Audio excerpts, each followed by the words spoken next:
he or she is exposed to the depths of human suffering, unlike any other profession. And so it's like, without the grace of God, probably every pastor would have been depressed, would have quit, would have given up, would have committed suicide. And so, I believe it is the healing power of God that has kept 99.999% of us from clinical severe depression. In the wake of Jared Wilson's death, it's more important than ever to be aware of mental illness and spiritual attacks, particularly on pastors. In response, Gary Wilkerson discusses the unique nature of depression for church leaders. He also opens up about how people in the church can help their pastors. How can believers respond when God doesn't immediately offer a miraculous cure for depression? What should a church leader do when they find themselves really struggling with suicidal thoughts? Today, Gary offers advice and comfort to those wrestling with these issues. If you're a church leader in need of refreshment, you may want to consider attending our church leadership conference in Jacksonville, Florida this October. Head over to itstimetoBelieve.org to learn more. Now here's our host, Bob Ditmer. Well, welcome to another Gary Wilkerson Podcast, a special podcast today. We're doing it from Gary's home, and we're going to do a follow-up of a previous podcast where we talked about depression, suicide as a general topic, but more specifically pastors and suicide. And it got a lot of reaction from our viewers and our listeners, and many of them wrote in. In fact, it was one of the topics that got the most response on our social media sites. Some people asking questions, some people making comments about what you said, what we talked about. So we kind of wanted to go through a few of those and have you answer them, answer the questions and respond to some of the comments that were made, since it got such a great reaction from our viewers and listeners. Ivan asked, God, or actually makes the statement, God can heal the mind and bring peace. I know we talked in the first podcast about those who have a physiological problem that you probably do need to seek some medical help. Let's take those who are more spiritually depressed and emotionally depressed. God can heal them, though, can't he? Yes, absolutely. And the reason, this sounds terrible, but I think the reason that not all pastors, being what they've gone through, have committed suicide, I don't mean to be glib about that, but they're in some deep stuff and some painful stuff. When it's not the accusations and stuff I was talking about, the role of pastor is unlike any other vocation in the world, because the paramedic is there during the accident while the pastor walks alongside them too. The funeral home director takes care of the death of the family member. The doctor takes care of the cancer patient. The teacher educates the one with the learning disability. The pastor is there for all that. Yeah. He's hearing all the family suffering. He's hearing all the divorces. He's hearing, and so he or she is exposed to the depths of human suffering, unlike any other profession. And so it's like, without the grace of God, probably every pastor would have been depressed, would have quit, would have given up, would have committed suicide. And so, I believe it is the healing power of God that has kept 99.999% of us from clinical severe depression. Maybe more have given up and changed careers when they really didn't need to, but just couldn't receive that kind of love from God that they need to. But it certainly, yes, absolutely, God can heal. It's not even a question that needs to be discussed. I've seen Him heal. I've prayed for people and seen them heal. I met a man in Europe who had been at one of our meetings the year before, and next year he came back and said, I came here, I was going to kill myself, but the conference changed my life. And so that's the miracle he's talking about. On the other hand, God can heal cancer, and yet people die of cancer. He can save marriages and reconcile marriages, but a lot of marriages end up in divorce, even if the wife has been praying for 10 years to reconcile the marriage. And so if you can answer that, you've got, besides the Bible, the best-selling book ever written and the most important sermon ever preached. Why are some people healed and some people are not? And I honestly don't know the answer to that. I don't know, and somebody can enlighten me on that. And just as long as your answer is not, some sort of tin can, platitude of, There are plenty of those around. Yeah. But a real deep, meaningful sense of this would be important. But yes, God can heal, but the reality is He either doesn't, or there's a bigger purpose that we don't know, or we're not receiving it the right way. Whatever it is, it doesn't always happen. And when it doesn't happen, it causes pain, it causes hardship, and it causes sometimes to do that. But it's something that I talk about a lot in I think we might talk about this in one of our podcasts before, how I have taken great joy and delight in redefining certain phrases that we throw out. So abundant life means I got a big house and a nice car, and my family's always happy, and I never have cancer, and I never get in a car wreck, and 4.0 student, and all that kind of stuff.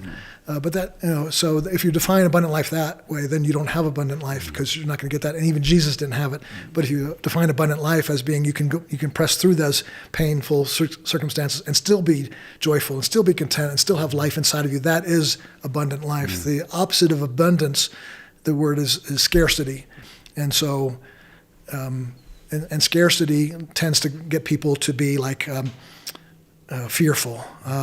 And so the opposite of abundant life is a fearful life. What if the circumstances don't work out well? Where abundant life is, I don't care if I care, but that's not my highest priority. If making sure all my circumstances, God, you better make sure all my circumstances of life are storm-free, problem-free. And if not, you're not a good God, and you're not keeping your promises. That's a false view of abundant life. The true view of abundant life is, in the midst of this, there's no scarcity. I have abundance of peace. I have abundance of joy. Even I have scarcity is the opposite of generosity. I can give to other people. Even, and that's when you see. I think the deepest people you see, the deepest real spiritual people, are not those who can quote scripture a lot. The real deepest people are and you've seen this before, right? They've been through such pain. The stories are like, you endured that, and yet you're more concerned about me. You're other-centered. Your life is a life, you have a grace about you, a generosity about you. Those are the people I love being around, that they have endured, not the person that sort of, I've heard it said before, there's the person who shouts the coordinates down from the mountaintop.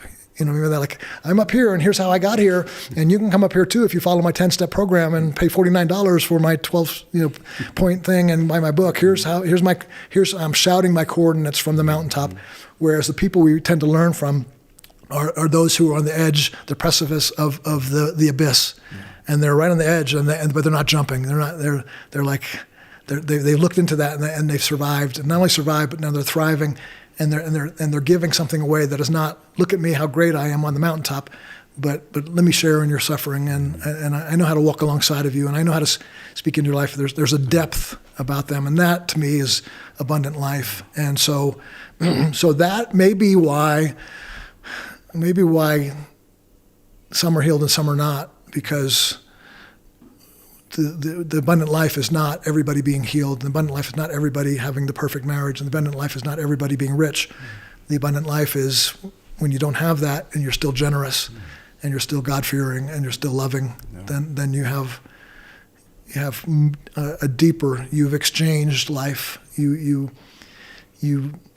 gave up the corrupt American materialistic mentality of I want to achieve more and be successful and famous and rich and sexy, and I want all these things, and I want to be that, and you give that up, you tear that down, and you're willing to replace it with I'm content, I have joy, I have life, I have abundance, I have peace, I have grace, I have forgiveness, I have kindness, and no matter the circumstance. Yeah, no matter the circumstances. And in our culture today, wouldn't you say, hands down, it's like this one.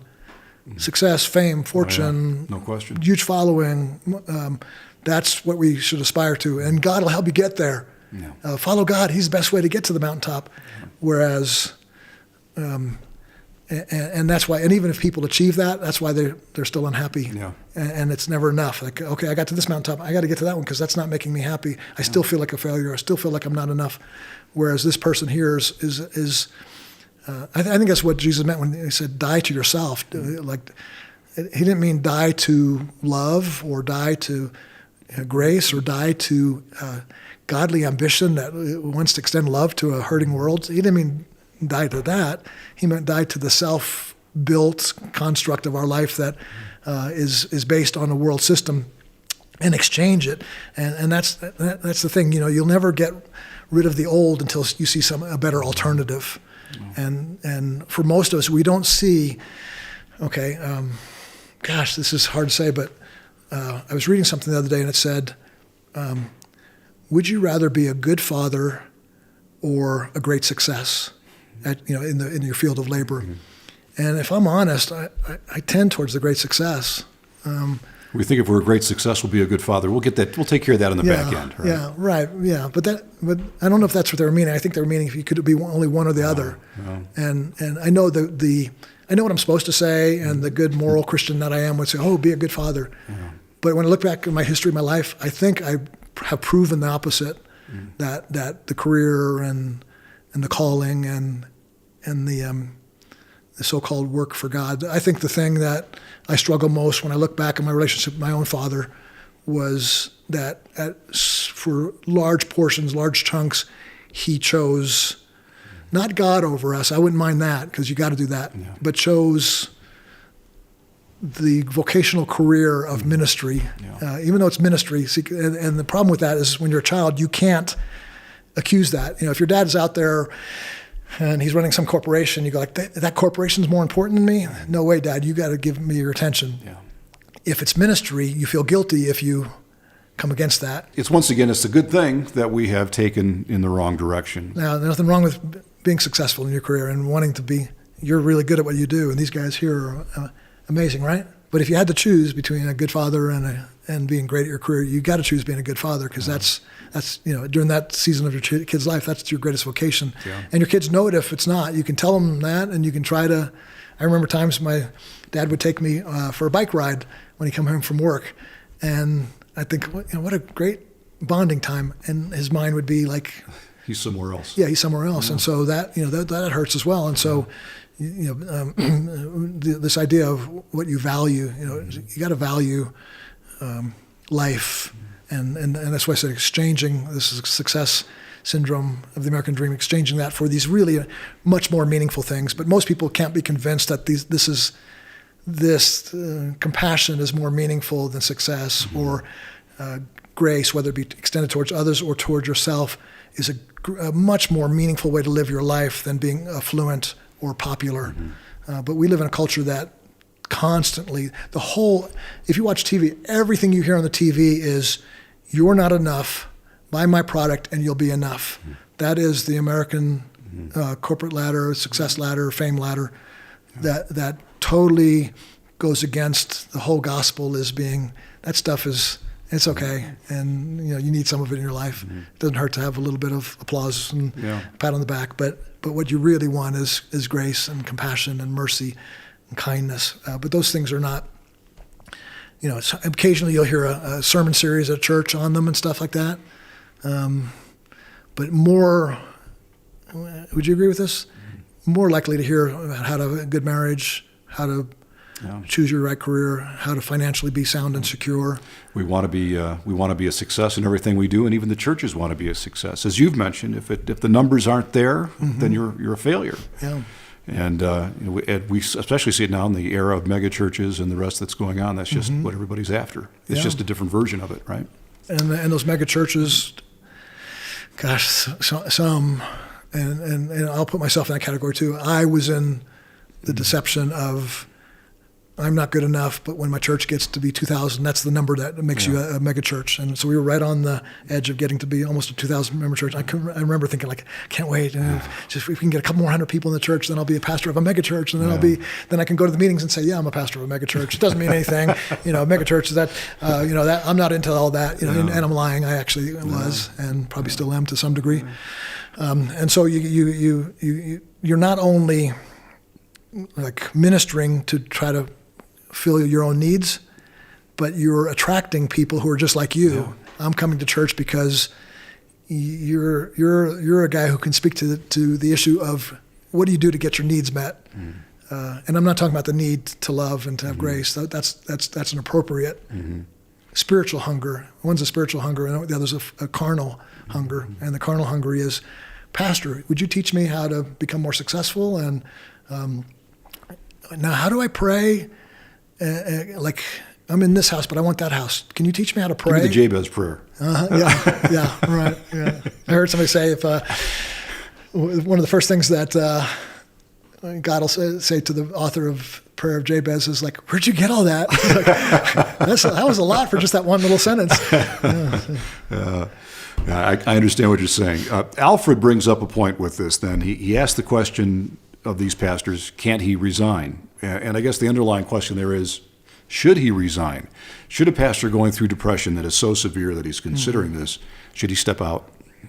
Yes, I think so. I think if you, I think you need to get diagnosed medically, like if you're in clinical depression, and then if you're not medically in a place where you're given sort of the green light, like okay, you're safe, you're dealing with depression, but you're dealing with suicidal thoughts, but you're managing it and you're getting the right kind of soul care internally yourself and externally through community and through counsel, and so you're safe. But if you're fresh into it and you haven't been going through the process of understanding what you have, why you have it, maybe some strategies how to live in the midst of it, and then maybe even, Lord willing, that as we talked about earlier, the healing part of it and how to come out of it. During that process, if you're doing all that we talked about, like you're getting those critical emails and you're self-critical, and next Sunday's sermon's going to be, can you imagine being self-critical and depressed, and you get up and you preach and you've just poured your gut out to people and you leave and you just feel miserable, and then you get an email like, what's wrong with you? Yeah. I think you are setting yourself up for greater soul damage to stay in the ministry at that point. But I think, again, a lot of people do it because they don't know what else to do, and they don't know if they have the finances to be able to do that. I wish there was a ministry, maybe there's one out there, and they could send in some information about it, about how a pastor could be provided for a season while they take a sabbatical. Again, most churches are, I think, under 200 people in America, and so they can't afford to pay a year's salary while a pastor's maybe on a sabbatical getting the care that they need. But I would recommend, if possible, and this is maybe me on the mountaintop sending my coordinates down how to get there, but even if you had to work at 7-Eleven or something like that, and not putting that job down, it's a good work that somebody's doing. But if you had to do something different and maybe it didn't pay as much and but less demanding, and give you time for the soul care, for the community that you need to build, and going into counseling, I think that'd be good. I think like, because my kids have struggled with addictions before, I've been to a group called what's it called, Al-Anon, and it's for the family members of those who have addictions, and I love being there. And I know people say like, "Oh, you shouldn't go there because it's not Christian." Well, it's not anti-Christian either, but I go there because it's anonymous, and so no one knows I'm a pastor or a Christian or a leader. So I go there, and then anonymity.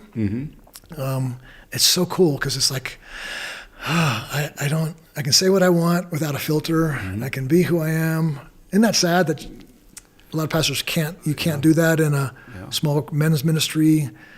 Men in the group can, and the pastor can hear that, go like, "Oh, I'm so sorry, you're hurting." Or it's like, "Oh, your wife is that." So I say all that to say, if a pastor is listening to this and you're dealing with some issues in addiction or pain or an internal suffering that is beyond your capacity to move beyond, and it's getting to be depression and maybe suicidal thoughts, is getting counseling, and get a group like that, something outside your own church, and a therapy group for people that are suffering with depression, and go in anonymously and talk, and you'll be able to say things that I walk away from those meetings just feeling like, whew, and it felt really good to say what I had to say, but also felt good to hear what other people, like their stories are like, okay, I'm not in this alone, so I'm not. And you're not trying to hide anything anymore either, right? Right. Yeah. And I think we need to say that to pastors who are depressed and maybe even thinking of suicide, is you're not alone. You're not one in a billion. There's other men and women out there like you, because of the pain you've been through, and because of the hardship, and because you're doing so good dealing with people who are hurting all around you, and you're so compassionate, it's just causing you to hurt in ways that maybe have become unmanageable to you. And again, that's where you put your own oxygen mask on. Yeah. And before you help the person next to you, right? Right. Yeah. And so a lot of these pastors' conferences we do, we'll give, as I said earlier, remember I talked about the altar call? Okay, respond. So if we're talking about a particular issue, a lot of pastors come to the front, and the expectation would be, I'm coming for you, hey, pray for me. It's like, yeah, I'm kind of dealing with that issue. Maybe I'm going to say I'm a preacher on anger, for instance. You might have a pastor come forward and say, like, yeah, I've been kind of dealing with anger. I'm angry at my congregation, or maybe a little bit angry at God. Pray for me. Oftentimes it's not like that. It's like the guy falls on his face and weeps and sobs, and you're looking at him going like, man, what did I say? It's just like, it's so much aloneness, so much loneliness, so much having not dealt with issues that it comes like, it doesn't come out like a tear, it comes out as gushes out of a cry of anguish. And so it says to me, it's like, okay, there's some stuff that, instead of doing the revival, this is the long haul over, this is the long journey over a long period of time of healing and growing and processing. And so, there's I would recommend you find some books about healing of the soul, of caring for your soul, of things that feed you. There comes a time I think you have to put down the leadership books, they're as good as they are, and the how-to books and the church growth books, and just feed your own soul. Yeah. Gary, why don't we finish up with this one? It came from Pastor Roy Kerr, who I guess you know? If it's the same one, yeah. They from Ireland, who's used to head up Teen Challenge in Ireland. Okay. Good friend of mine, if that's you, who this Roy, is. hi. And here's what he asked. He says, Gary, what's being done to support these pastors? Well, the little bit we can do, and it feels very little. And I guard my heart to not be that kind of person that bleeds all over the world and feels like I have to fix every problem. So my little bit is it's my bread and loaves. Yeah. And so I think that's the best anybody can do, is just say, I can't care for the souls of all these men and women, but I can sure try to do that. So we do at these pastors' conferences that I was talking about. There are one of the other questions that we didn't go into that I noticed you mentioned before we didn't talk about is like the fivefold gifts of ministry, and so that's a way you can intentionally help yourself by having other people. Even if you're in a small church, you don't have to be a one-man show. You can ask for help. And there was a church in Kenya we were at last month or 2 months ago, and it's a church of maybe 10,000 people, and they only have one staff member, the pastor. Everybody else is a volunteer, and the place is run better than any organization I've ever seen here in America. Powerful, and because the people just know their calling and their giftedness. So you can have a church, even if you have not a lot of money, by willingly giving up some of the power and control. And some people are harming themselves because they are under such a need to control everything. You've seen that, right? Pastors who they say the Catholic Church. My dad was one of those. He just did it all himself. And he was in radio ministry, right? And he was a pastor. And he's pastor. Did them both. So okay. he was in pastor, then was in radio, went back to the pastorate, just did everything himself, and it took its toll on him. And what did you think of that when you watched him do that? Fortunately, I wasn't a young child when he did this. He did it after I was an adult, but it was I could see it from afar and see how it would tear him up. Yeah. See how he would take everything so personally, and because he dealt with everything, and any criticism came his way. He lived and died it every day. It was just hard to watch. He just needed more people around him, but he was not willing to ask. Up in that generation, you don't ask for help. If they want to help, they can, but I'll do it. If they don't do it, I'll do it. It hurts us to do that, and it hurts the people that were meant to be doing that position that we're feeling that God had called them to do. Yeah, exactly. So if they have a particular gift, and you're feeling like I'm the only person who can do that, if they have the gift of service, but you feel like you have to go out and be at every hospital visit yourself, and that doesn't necessarily answer the question directly, because that's that pastor's job to gather around them the kind of people with the fivefold or all the gifts of the body, not just five. Right. But we could maybe recommend that more if we see a pastor hurting. That's one way we could reach out and help, just by saying, like, if you're in that church, maybe be a little bit more not selfishly like looking for a position like I should be the Sunday school teacher or head of the men's ministry. That's corruption as well. But offering, like, I'm here to help, and maybe being honest with your pastor, like, can we talk about this? It seems like you're doing a lot of stuff. How are you feeling about that? And just seeing if you can help it a little bit. That's the way people in the church could help. But then, there are ministries that are out there for specifically designed for pastors to get help. And maybe I can do a little bit of research and get a couple names. I have one that I actually want to be on this podcast. A really close friend of mine, Pastor Doug Wellborn, and he's involved in a ministry that exists. And there's several, at least a handful of their leadership that go all over the country. When I was going through a hard time, he actually flew here without me asking and just spent 3 days with me. And I don't know if he can do that for everybody that's listening to this podcast who needs help, but that ministry can help. So we'll put his name and some of the contacts for that ministry in the notes. We'll do that, yeah. Okay, yeah. Great. Well, I would hope those listening that aren't pastors would get from this program that you could probably do a lot yourself. As you pointed out, if you see a need in the church, I know it's harder with mega churches. It's harder to find a place and find things to do, but perhaps look for ways that you might help relieve the pastor from some of the burden he's under, and just understand that he has issues just as you do, and that he needs help as well. So be compassionate, show him some grace, and help out wherever you can. Well, Gary, thank you for the answers on these. I kind of like this. Hopefully we'll get some more questions on topics, hear what the listeners are thinking and the viewers. And a reminder to those listening and watching, if there's something that you've wondered about, have a question about, or something that we've touched on and you have questions about, send them in. The issues of depression and suicide are complex. If you or someone you love is wrestling with either one of these problems, please reach out for professional help. Know that you're not alone, and there are many who would love to help you and pray with you. Also, pray for your pastor. Many of those who lead our churches are under intense spiritual attack every day. Your prayers can make an incredible difference in their lives. The Gary Wilkerson Podcast is brought to you by World Challenge, sound design for this episode by Mike Hallsmith. This episode was written by Rachel Schmitz. Our producer is Chris Wigington, with video production by Aaron Gale. We hope you tune in next week to the Gary Wilkerson Podcast. Until then, do all you can to live a better life and make a better world through Jesus Christ.